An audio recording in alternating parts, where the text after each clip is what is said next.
this matchup in particular, you know, I was looking at these teams prior to us coming on stream, and I think one interesting option for Nicholas is that Amoonguss with Clear Smog, but we're just gonna jump and maybe even dive right into this battle as Basculesian and Pelipper out on the field versus the Dondozo and the Annihilate. Yeah, we've both spent some time living in Seattle. We're comfortable in this rain. We'll have to see if the Pokemon are as well. Sort of fun to watch here with this Annihilate on the side of the field. Keep in mind that is the Choice Scarf variant, so best known perhaps for using Final Gambit, but it can do some other fun stuff too.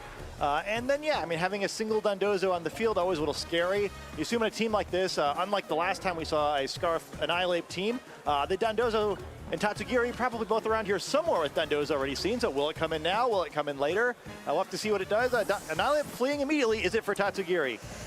Well, Dondozo would love to see its friend Tatsugiri enter the field, and that's exactly what we see here. Easily flustered, almost maybe jumping in to that Dondozo to activate the commander ability, activate all those stat boosts.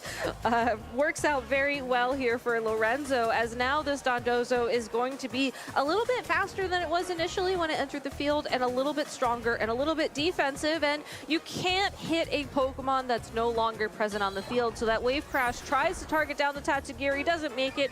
Order Up will further boost this Dondozo's attack by one stage, and Pelipper finishes things off with a Tailwind. Kind of matching the speed boost, I guess, since Dondozo doubled its own speed by consuming its little friend, but a pretty great turn for Lorenzo. You get to dodge an attack for free, get that Order Up boost, and hey, you know, it's a pretty comfortable 2-hit KO on this Basculesian, who wants nothing of that and gets out of battle. Archaludon will be the Pokemon taking the field for Nicholas. And Hurricane from that, Pelipper now able to outspeed thanks to the Tailwind. Does a little bit of damage there. Order Up will fire back again. Another attack boost for this Dondozo. But I think the nice thing about sending in the Archaludon in this position is that you have the opportunity to utilize your stamina ability to get some defensive boosts to help you take all that damage. And you can threaten some huge damage back with Electroshot. Yeah, Dondozo much stronger at the physical defense and the special defense, so while you know, it's a little awkward matchup here with a bunch of water-type Pokemon facing off, at least you get to attack the weaker defensive stat. Also for later in the battle, could potentially ramp up by getting some special attack boosts from Electroshot, but not so good against Dondozo itself, who is unaware of any stat changes. It's unaware of any stat changes for sure, but the one big threat about this Archaludon is that if you do allow it to get those boosts and get that engine running, it's going to be able to handle the other Pokemon we've seen from Lorenzo relatively well. That being said, Nicholas dedicating his Terastallization in this battle to the Archaludon, turning it into a grass type, so it will no longer take any super effective damage from the Order Up. Electroshot will still take the turn here to charge up and will still get a special attack boost because of it. However, will not complete due to the Protect on that Dondozo. Yeah, not completely a fainted turn there, but at least do get the special attack boost, which could be useful later in the battle. Dondozo going to happily chew on those leftovers, get nearly back to full health, and you kind of see what Lorenzo's strategy is here, right? Wants to slow play this a little bit, keep Dondozo as healthy as he can, despite it also being a water-type Pokemon, doesn't especially want the rain to continue, and maybe trying to slowly scale up the attack stat, which is nearing its maximum by beating up all of the partners of this scary terastallized Pokemon. For sure, and the one downside to Dondozo as well is that Lorenzo, because he has activated Commander, because the Tatsugiri is technically hidden alongside of the Dondozo on the field, that Pokemon cannot switch out. So Nicholas taking this opportunity to pivot in the Amoonguss to try and help support the Archaludon in this matchup. Lorenzo, though, will match the Grass-type Terastallization on his own Dondozo. Again, a great defensive play here. No longer going to be taking super effective damage from Electroshot, but we'll just have to see how much it'll do when it connects. A really nice prediction, too.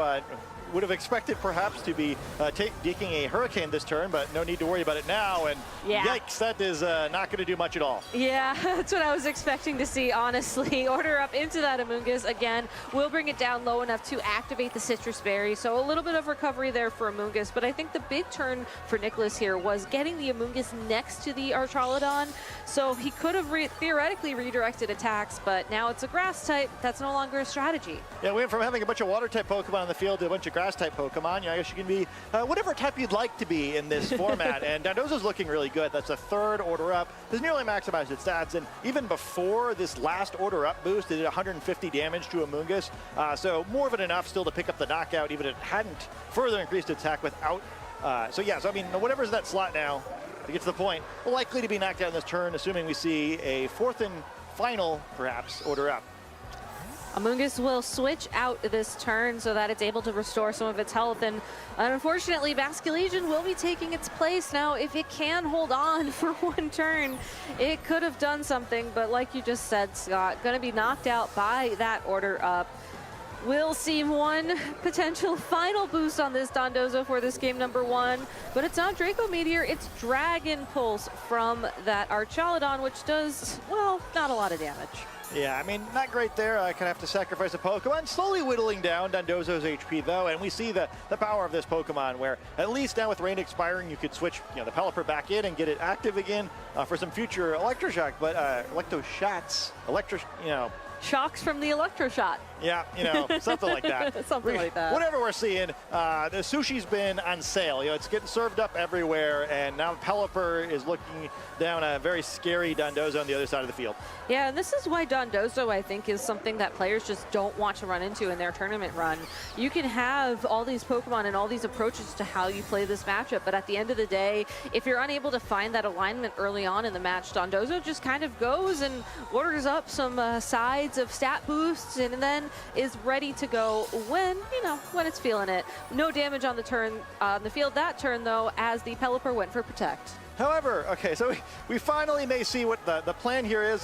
Amoonguss critically does know Clear Smog. It's been slow coming, but we're going to see Wavecrash instead, opting to simply knock the Amoonguss out in a single blow. Unfortunately, there will be no Clear Smogging in Game 1. And that's exactly why Dondozo is still a favorite. Does take enough recoil damage from that Wave Crash to ensure Hurricane is a KO. But with Nicholas down to his final 2 Pokemon in this matchup, he really has to watch the number of rain turns on the field and make sure that this Archaludon is well positioned to move forward. Lorenzo, on the other hand, can send in his Choice Scarf Annihilate, still has the Tatsugiri with the Focus Sash on the field, and that Tatsugiri as well can benefit from the rain with a Muddy Water of its own. Yeah, so the positive thing there with all that pivoting kind of guaranteed some means of we got Final Gambit though. Yeah, I was gonna say, the other thing that could come into play here is that Final Gambit on that Annihilate should have enough health and enough damage to pick up the KO on the Archaludon in a single hit, and that's exactly what we see. This is why you run Choice Scarf Annihilate. Having that delete button essentially in battles is huge. Looks like Pelipper is about to be deleted as well, and we'll be going straight into Game 2. And the crowd really going wild there too, as Lorenzo made those final 2 plays in the matchup. It's a very exciting way, I think, to end the game. A lot of times, Final Gambit Annihilate is a Pokemon that you send out initially. You sort of feel out the board position, and then you save it for that critical moment. And I love how Lorenzo played this game, where he did have that in the back. And honestly, with Dondozo and Tatsugiri in front of it, even if that a Pokemon wouldn't have been KO'd by Final Gambit in a single hit, there was enough potential for damage, chip damage, that really it would have had its pick. Yeah, really impressive game there. I think this is kind of like the tempo of the game was really smart by Lorenzo. We're just doing everything exactly the right time. Terastallizes just as Pelipper is leaving battle, and then eventually is able to get back in and knock it out with the Hurricane. It's just way too late, and then so much damage to the rest of the team. You don't see Amoonguss get one-shot by a water-type attack very often, but hey, we've seen in the past Pokemon maximize their attack by belly drumming. In this case, Dondozo maximizing its attack by filling its belly and able to have a very fulfilling victory in that first game. Yeah, no room for sandwiches after this match, maybe, for that Dondozo, but I think that's okay. I'm very curious how Nicholas is going to adjust in this game number 2, because going back to what happened in game 1, it felt like a lot of that time was spent just trying to find the alignment, trying to find that Amoonguss in front of the Dondozo, and by the time it got there just wasn't any time. So I almost feel like you can maybe not lead the Amoonguss, because again, you still have to worry about Final Gambit being a possibility on the Annihilate, but you gotta send it in sooner so that you have that immediate threat, assuming Lorenzo will be going for Dondozo a second time. Yeah, I think the Pokemon who really kind of let him down in that game was the Basculegion, who didn't really accomplish anything. It kind of was just out there to help Dondozo boost its attack a little bit. We see the same lead from Lorenzo, which I don't think is too surprising after how successful that game was. But to see a critical combination of Pokemon on the other side of the field, it really was the point at which Pelipper and Amoonguss got in the field next to one another where things started turning around for Nicholas that first game. So didn't get both of them out of there immediately. However, you know, it's a little too early for right now, right? Tatsugiri is not out there yet, so perhaps going to try to bait a final gambit into another Pokemon or something of that nature. Something of that nature. Nicholas does have the opportunity here to at least put a little bit of pressure on this Dondozo initially by leading that Pokemon. I think if Lorenzo wants to take a similar strategy to what we saw in game number 1, has to recognize that Clear Smog is what Nicholas is going to be fishing for. Maybe pun a little bit intended there, but won't be able to find any damage on that Pokemon this turn as Amoonguss will be switching out for the Basculegion. That is a potential Pokemon here who could take a fighting type attack very well thanks to its ghost typing. See early terrestrialization here. Dondozo keeping itself safe, avoiding any potential spores, and going to fight a little bit without its friend Tatsugiri this time. I think that's okay, though, as nothing really threatens the Dondozo on the field. A really little bit without its friend Tatsugiri. Yeah, a really little bit indeed. I guess you do have to worry about a potential hurricane from the Pelipper now, but... Yeah, no one way to reduce the damage of it. Yeah, Why don't we just get right back where we started? And hey, you know, Annihilape actually gets a decent little bit done there. Gets Basculegion baited back out, which we saw how well that worked the last time, and breaks the Focus Sash kind of for free. Kind of for free, and potentially could be a 1-2 combo into this Pelipper. We'll have to wait a moment here while Dondozo really taking its time with all the boosts. Here comes the Wave Crash into the Pelipper, and that is enough to take it out in the first turn of this game. Really fun combination there. Annihilape just doing a little bit of damage, just enough to break that Focus Sash, and then now completely eliminates the threat of that Pelipper. One of the best ways of dealing damage to the Dondozo as well. I mean, now there's the opportunity for the Clear Smog, but you know, the rest of his team does not match up super well with that Pelipper, so eventually can stall out the rain now. Later in the match, won't have to worry about that, and no longer will Dondozo have to deal with those powerful Hurricanes. It won't have to worry about Hurricanes, but there is a move on Nicholas's side of the field that I think would be a little bit concerning here. Last Respects is the signature move of Basculegion, and depending on how many Pokemon are knocked out, it will get a bit of a base power increase. So something to keep in mind, especially once you lose the defensive boost from that commander ability. We won't see Clear Smog connect with the Dondozo this turn to accomplish that, though, because it went for Protect. Yeah, I mean, it's certainly coming, though. The Dondozo is not going to be able to keep its stat boost for the entire battle this time, but this does give it an opportunity now to fire a powerful attack into that Basculegion slot. We'll be able to ignore any potential reach powers, which surely isn't coming with the need to Clear Smog. So, you know, we have to decide now if you're Nicholas. Do you want to take some damage on Basculegion, who could be very important later, or on Arce, who could be even more important later? You know, kind of the end game sweeping condition. And unfortunately for Nicholas as well, both those Pokemon really benefit from the rain, so you have to make every single turn count. Dondozo revealing another attacking move here. It did bring Earthquake, so we'll do a bit of nice spread damage. Here comes that Clear Smog, and it's also super effective now thanks to the grass typing terrestrialization.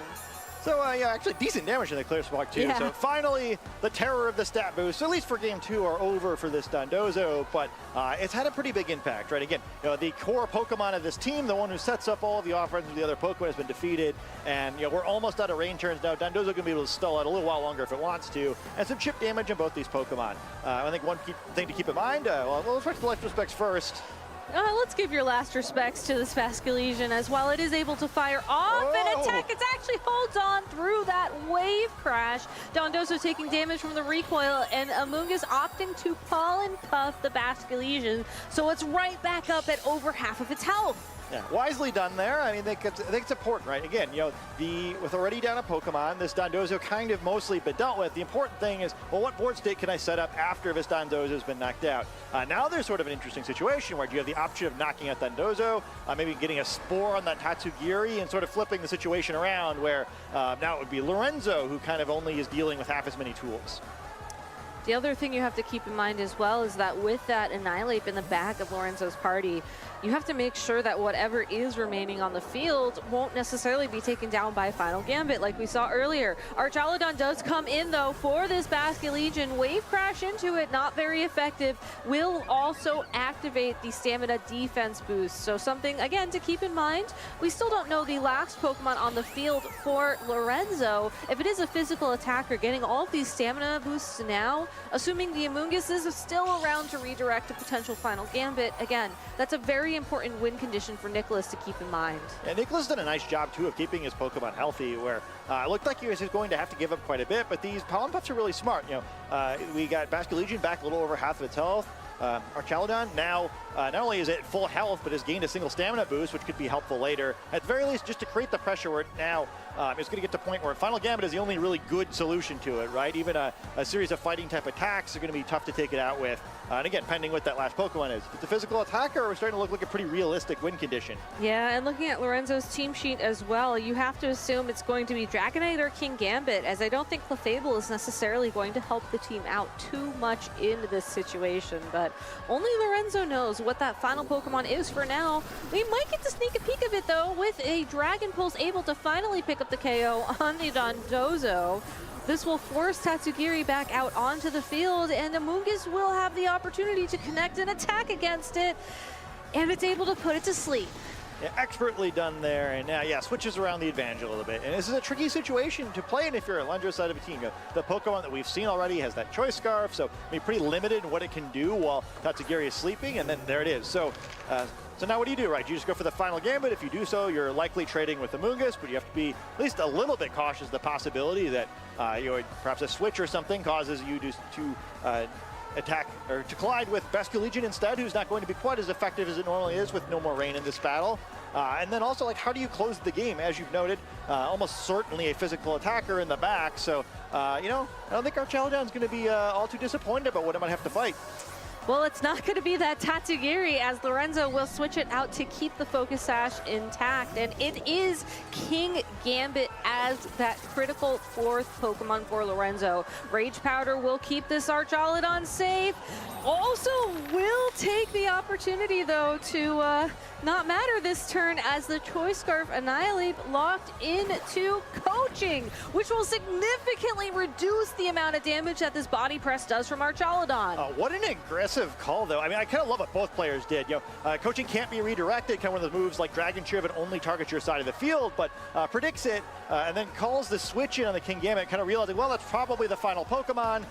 You know, your outs are pretty limited at this point, and yeah, it just knowing the matchup really well. What a great call. That was a great call indeed by Nicholas, and really puts him in the driver's seat moving forwards. The Annihilate certainly could go for another coaching into that King Gambit, but it probably wouldn't be able to benefit from that boost. If it tries to go on the offense with the Sucker Punch, you know, that attack boost would happen after, as that's a priority move, and King Gambit's just a really speedy, normal priority Pokemon at this point in time. Instead, Lorenzo, though, making a call to switch it out for later, preserve the threat of a final Gambit, and send back in the Tatsugiri. Sucker Punch from that King Gambit, not going to do a lot of damage to the Archaludon, and further boosting its defenses and power of the body press will pick up the KO on King Gambit.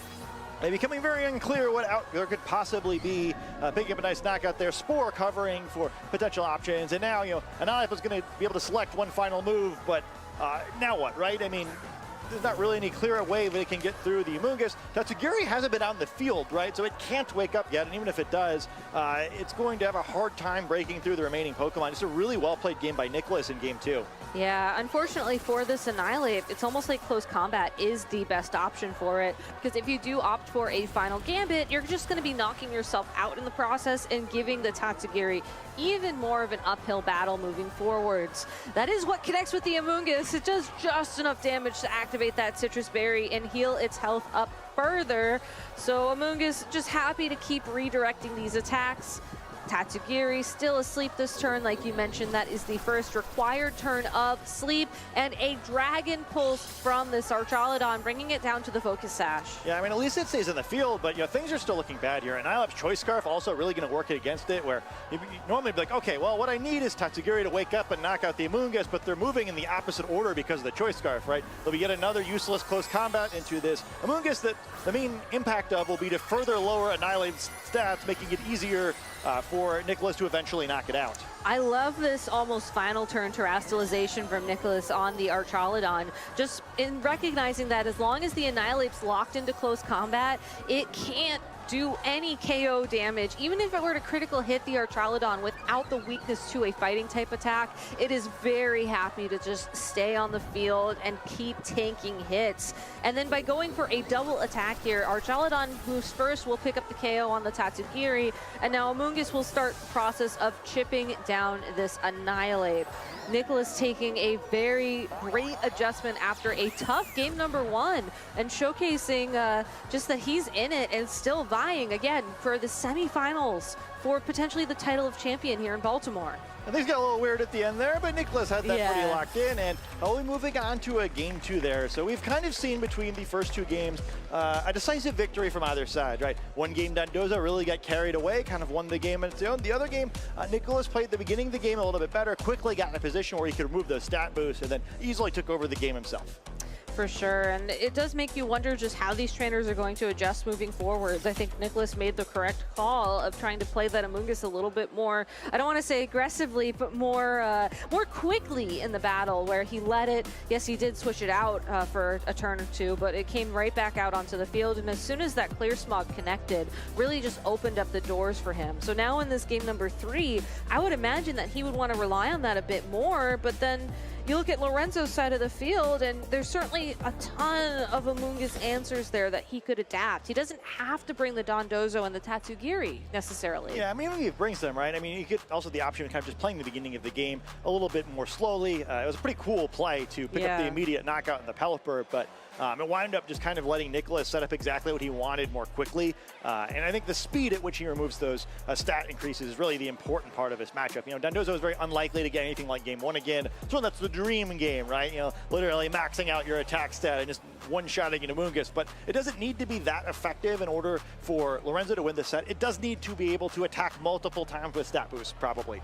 I think, maybe you look at a 2 Pokemon combination and actually play it a little bit more 2-2-2 this time. Or yeah, maybe you do just switch it up all the way. Although I kind of feel like just kind of looking at these Pokemon, there's a firepower gap, right? I mean, it's really designed around the combination of Dondozo and Tatsugiri. So using the other 4 Pokemon can be tricky, but hey, maybe there's a path there too. Yeah, I think the other adjustment that I want to see from Lorenzo, if not, maybe downplaying the importance of the Dondozo and the Tatsugiri in his strategy. The Dragonite is right there. I mean, it's one of his partner Pokemon plush on the desk rooting him on, and it's also an Assault Vest Pokemon that doesn't have to worry as much about body press damage from the Archaludon and can deal back some big damage with a Terraflying Terrablast. Yes, you might want to try and save that grass-type terastallization for Dondozo, but I do think it's an option to consider, especially if you're trying to catch your opponent a little bit off guard in game number 3. Yeah, I think the problem is just how do you do enough damage? We're going to see the same leads, so we'll have to see, will they play it differently? Well, not. It's exactly what we saw to start out game 2. Yeah, but you were saying, though, how do you do enough damage to... Well, yeah, you want to just go for the blind final gambit and see what happens? I mean, you could. It's a risk for sure, but if you're worried about how game number 1 went and you're looking back and recognizing that, okay, maybe I don't knock out the Pelipper turn 1, I don't know. Yeah, I guess the scary thing is, well, if you don't do that, what's your pivot here, right? You could the same play as game 1's a little bit scary. Last time there was a switch immediately, so the final game it wouldn't have worked. But hey, maybe you're just reading that Nicholas is going to think a little further ahead this time and assume the same move. But Amoonguss will once again be getting out of the battle, knowing that it's too important to go down here. And Basculesian will be taking its place, and because of that, Pelipper learning a lesson from game number 2. They're going straight for a protect in this first turn. U-turn into the Basculesian will do a little bit of chip damage, and I think we know what Pokemon's coming in next. I think there's a good chance. I think there's a good chance. It does make you wonder if Lorenzo did make an adjustment for that final Pokemon to consider earlier or later on in the match. But for now, as it is still early doors, we get to see Dondozo do what it does best once again. Yeah, I think a critical difference here, though, is the Pelipper has survived this time, which is mostly good for Nicholas, although because it has survived, Amoonguss not on the field, right? Yeah. So at least there's a chance now for Lorenzo to try to focus down any potential Amoonguss switch-ins and maybe get a few order-ups down. Yeah, and well, there's the first. I was going to say, there's the first order. I have an order up for Dondozo, an attack boost, dealing some nice damage to Basculesian and putting it within KO range. Yeah, and now this is looking more like game 1, right? Where it got that first order up while Amoonguss off the field, hit Amoonguss on the switch in, and then it wasn't able to stay in clear spot because it would have been knocked out with the order up. Gonna be a little more tricky this time, perhaps. Try to get a free switch to not take the extra order up. Well, a wave crash will do a little bit of damage into the Dondozo, takes some damage in recoil as well. Order up targeting down the Pelipper to break that focus sash. We are at 2 order up boosts, and while Pelipper is able to set up the tailwind to help Pokemon maybe, you know, be a little bit faster moving forwards in this match, this Dondozo, there's nothing stopping it from keeping those orders coming. Yeah, I don't remember exactly what happened in game 1, but I feel like it was like really close to exactly this, right? Yeah. Now it'll be the 5th level of attack. At least there's no switching this time, but you gotta feel like one of these 2 Pokemon is not long for this battle. I was gonna say, like, regardless of the actual execution of turns in game number 1, we're in a very similar situation here, where this Dondozo is just getting boost after boost after boost, and while it isn't Nicholas switching in the Amoonguss this time around, with Basculesian being KO'd by another order of the Tatsugiri special, if you will, you have to wonder, is Amoonguss going to come out on the field now? Is there enough attack on this Dondozo to pick up that KO? Or is Nicholas going to have to try and fish for a little bit more, I don't know, chip damage maybe on the Dondozo? Maybe you can try and force the terrestrialization here. Yeah, this is actually a pretty It's big tough. deviation, right? Where perhaps just opting to go for damage onto this Dondozo with the 2 most powerful special attackers on his team. I guess the flip side of it, too, is there also hasn't been a terrestrialization force from the Dondozo either. So Lorenzo still has some options for later in the game that he wouldn't have in game 1 or game 2. Yeah, and I really like how he tried to pin the Dondozo here, that if Lorenzo did go for terrestrialization, then you get super effective damage from Hurricane. If it doesn't, you get super effective damage from the Electro Shot. The Protect here at least lets him know that this is probably what Nicholas is going to do in the next turn. So you really have to know your damage calcs here, which will allow you to fire back another attack. Would it be a order up into the Pelipper for the KO, or do you have to start going after that Archaludon? Yeah, I mean, that's a scary thing, too, where you know, if you don't take out the Pelipper, there's still the option for speed control. I think that was another critical element of last game, even though it didn't wind up being enough, or at least there was no concern for Tailwind later in the game. You know, Annihilate was convincingly the fastest Pokemon for what was left. So a little different board state this time. Finally, we have some major deviation from the first and the second game. We'll have to see what both trainers are thinking, because, yeah, I think if Nicholas Desire is pretty close to picking up that knockout on the Dondozo and moving on to the next phase of this game. Yeah, it's a nice deviation as well, because I think it showcases just why Pelipper is such a threat in terms of these weather-setting Pokemon. It can still do damage. Hurricane not going to be enough to pick up the KO on the Dondozo, but Archaludon following up with another Electro Shot. It will be able to connect. The Dondozo has taken, I think, enough damage to pick up that KO. This could be huge, and it is enough. Yeah, big knockout there. You see the effects of the Tailwind, where even though Dondozo has that boosted speed from Commander, not enough to outspeed these Pokemon with Tailwind, and with Rain expiring, at least there's still the option of, you know, cycling the Pelipper back in and out, perhaps, although maybe it's not necessary, right? You know, the special attack boosts now matter on the Archaludon because the unaware Pokemon has been defeated, and we find ourselves in an interesting spot, because one other critical moment is, you know, Annihilate still available in the back, and, you know, this Archaludon cannot protect. So you can't. you can either, you have the option of going for a final Gambit in that slot, and then you're guaranteed either to knock this Pokemon out or the Amoonguss that's hiding behind it. And then it's all up to that final Pokemon, where Lorenzo does know his final Pokemon, where of course Nicholas does not. And I think seeing how he approaches this endgame, especially knowing that he will send in the Annihilate again, will show us just what that last Pokemon is. If he's anticipating the Amoonguss to switch in for the Archaludon, maybe you just go for that final Gambit and you hope that it's not the King Gambit in the back of your party to close things out for this game. It's a tough call to make for both these trainers, and especially given that this is really their first time playing under this amount of pressure.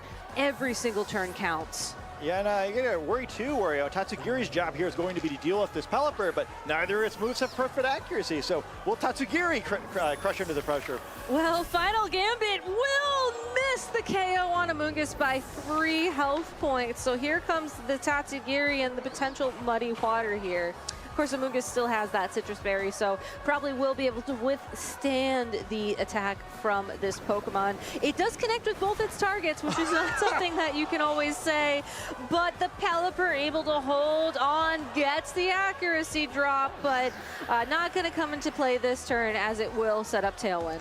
Now, the game's far from over. You see the importance of Amoonguss surviving. If Amoonguss had been knocked out, that Muddy Water would have done more damage because it no longer would have been a spread attack, would have knocked out that Pelipper before it got the Tailwind off. Instead, once again, a Pokemon with a speed control move, just barely surviving, able to set up the board in a more favorable state. And we'll have to find out now if that's enough for Nicholas. Archaludon will come back out onto the field. I think this is a great play from Nicholas, hoping to start getting those stamina boosts and hoping to get body press into a position where it can deal the final damage to the opposing King Gambit. King Gambit, though, will double down. It's a Terra Dark King Gambit with the Black Glasses item. We've seen just how much damage this Pokemon does in the Regulation H format in particular.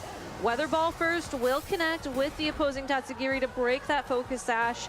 A great call there, as that's the higher accuracy of Pelipper's 2 moves. We get a stamina boost on our Archaludon from the Muddy Water. Doesn't look like we're going to see an accuracy drop come through, so that's 1 defense boost. Here comes another. Kowtow Cleave will be boosted by the Terra type, but still at +1 defense, just not going to do a lot of damage. Well, that's pretty scary too, because not only is it going to reduce the damage of future attacks from this poor King Gambit, but also going to start increasing the damage of this body press from Archaludon. So yeah, I mean, it looking like King Gambit's going to have to be the offensive threat in this game, but there still is the Tatsugiri there, right? If there's some way you can deal with the Amoonguss, maybe you can get a Draco Meteor onto this Archaludon and end the game that way instead. Still a very tight match. Still a very tight match. Again, every single turn counts for both of these Pokemon trainers. It's down to the final 2 Pokemon. It's down to the final game of this Masters Top 8 here in Baltimore, and Dragon Pulse from Archaludon will be starting the turn off and will be able to pick up the KO on the Tatsugiri. It is just the King Gambit left for Lorenzo. It is going to attack with another Kowtow Cleave, this time targeting down that Amoonguss, trying to save itself from a Spore, and it is able to pick up the KO, but Archaludon still at full health, or almost full health, still a huge threat to this Pokemon. Yeah, I mean, I think Nicholas almost has this locked in now. There was the option for Tatsugiri to protect there. I think choosing not to do that could have been this game's decisive decision. It won't take one body press to pick up that KO there, so King Gambit will have the opportunity to go for another Kowtow Cleave, and this is where things get really interesting, as there is always the potential for a Sucker Punch critical hit to end up the game. Yeah, that could be all of it this comes down to now. What's going to happen this final turn? All right, Sucker Punch, it's boosted by the Dark-type Terastallization. It is not enough to pick up the knockout. Archaludon holding on with 3 HP and a dream.